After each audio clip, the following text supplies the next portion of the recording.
नमस्कार, मैं हूं आपका दोस्त विजय विद्रोही। आप मुझसे जुड़ चुके हैं, इसके लिए आप सबका तहे दिल से शुक्रिया। और अगले 7-8 मिनट में आपसे जुड़े रहने की कोशिश करूंगा। तो कुल मिलाकर राहुल गांधी की बात हो रही है। सुप्रीम कोर्ट से एक सुप्रीम जीत उनको हासिल हुई है, उनके कन्विक्शन पर स्टे लग गया है, यानी लोकसभा की सदस्यता की बहाली होगी। एक उम्मीद की जानी चाहिए कि लोकसभा की सदस्यता से उनको बर्खास्त करने में जितनी तत्परता लोकसभा सचिवालय ने दिखाई थी, उतनी ही तत्परता उनकी बहाली में भी दिखाई जाएगी। और वो अविश्वास प्रस्ताव पर जब 8 से 10 अगस्त के बीच में बहस होगी तो वो मौजूद होंगे। ना केवल राहुल गांधी मौजूद होंगे, बल्कि वो विपक्ष को लीड भी कर रहे होंगे और नेतृत्व भी दे रहे होंगे, और मुख्य भाषण उनका होगा। तो दो ही भाषणों पर मोटे तौर पर नज़र रहेगी। एक, राहुल गांधी क्या सवाल उठाते हैं मणिपुर को लेकर और उस दूसरे मसलों को लेकर, और प्रधानमंत्री नरेंद्र मोदी इसका क्या जवाब देते हैं। मुझे लगता है कि प्रधानमंत्री अगर अब भी सोच रहे थे कि वो स्किप कर जाएंगे मणिपुर के सवाल को, कुछ लोग कह रहे थे कि अमित शाह के हवाले कर देंगे, कि अमित शाह मणिपुर से संबंधित सवालों के जवाब दें, और वो दूसरी राजस्थान छत्तीसगढ़ को लेकर राजनीति करते रहेंगे जैसी राजनीति करते रहे हैं, तो अब शायद उनको अपनी स्ट्रेटेजी बदलनी पड़ेगी। क्योंकि वो भी, मोदी भी समझ रहे हैं कि राहुल गांधी का सियासी कद सुप्रीम कोर्ट के फैसले के बाद बढ़ा है, और वो अब और मौका नहीं देना चाहेंगे कि राहुल गांधी का कद और बढ़े। एक, दूसरा, जनता में नैरेटिव जाए कि भागते हैं संसद से नरेंद्र मोदी। तीसरा, ये नेगेटिव जाए कि राहुल गांधी से कहीं ना कहीं बचने की कोशिश कर रहे हैं नरेंद्र मोदी।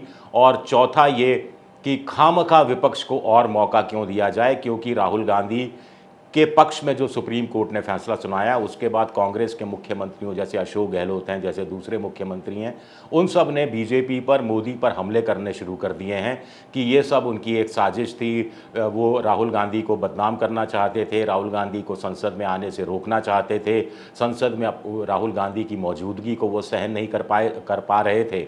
तो ये नैरेटिव स्थापित नहीं होना चाहिए, खासतौर से सोशल मीडिया में जो चल रहा है। हालांकि जो रिएक्शंस आ रहे हैं बीजेपी खेमे की तरफ से, वो बड़े जनक उस रूप में नहीं लगते कि वो नेगेटिव पॉलिटिक्स की तरफ इशारा करते हैं।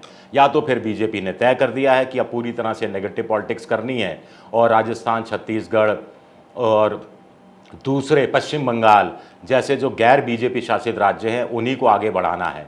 लेकिन राहुल गांधी के लिए ये जीत के मायने क्या हैं? सबसे बड़ा जीत का मायना ये है कि डरो मत का नारा उनका और ज़्यादा बुलंद होगा, कि कोर्ट से, कचहरी से, बीजेपी के षड्यंत्रों से, बीजेपी के गलत इरादों से, गलत मतलब कोटेड गलत, डरना नहीं है। और डरो मत का नारा उनका और ज़्यादा मजबूत होगा और ज़्यादा उसका फैलाव होगा। दूसरा, मोहब्बत की दुकान जो खोलने निकला हूँ, सच्चाई की दुकान जो खोलने निकला हूँ नफ़रत के बाज़ार में, ये जो सेंटेंस है ये और ज़्यादा पुख्ता होगा। भारत यात्रा, जोड़ो यात्रा का पार्ट 2 का आगाज़ एक तरह से बहुत अच्छा होगा। ये ट्रिगर पॉइंट भी एक तरह से मिल गया है। और तीसरी बात है कि राहुल गांधी का सियासी कद बढ़ेगा।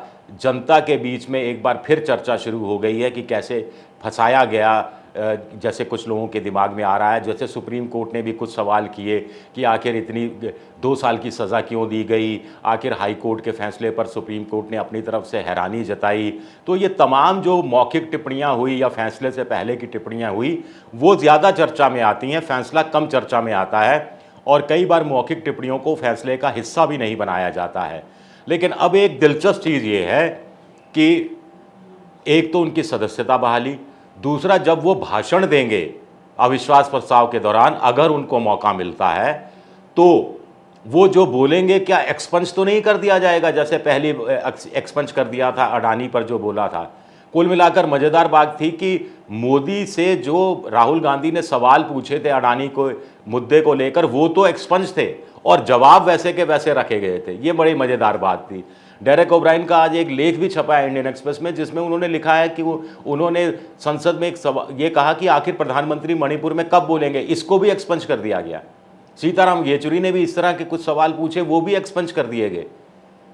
तो कुल मिलाकर राहुल गांधी के भाषण, अगर उनको मौका मिलता है, मौका मिलना चाहिए, नहीं तो फिर फजीयत होगी लोकसभा की भी और मोदी सरकार की भी। क्योंकि जनवरी में आप जानते हैं लक्षद्वीप से एक सांसद थे एनसीपी के, मोहम्मद फजल, उन पर तो 10 साल की सज़ा हुई थी, वो भी एक गंभीर अपराध में। और जिनको केरल हाई कोर्ट ने जिनके कन्विक्शन पर स्टे लगा दिया था, लेकिन लोकसभा सचिवालय ने 2 महीने तक उनकी सदस्यता बहाल नहीं की थी, उनको सुप्रीम कोर्ट की शरण लेनी पड़ी और तब घबरा कर लोकसभा सचिवालय हरकत में आया था। तो ऐसी गलती ऐसा नहीं होगी और होनी भी नहीं चाहिए कायदे से। मैं इस बात को यकीन तौर पर मानकर चलता हूं और अब यह देखना दिलचस्प होगा कि राहुल बनाम मोदी होता है, होने दिया जाता है या फिर क्या होता है।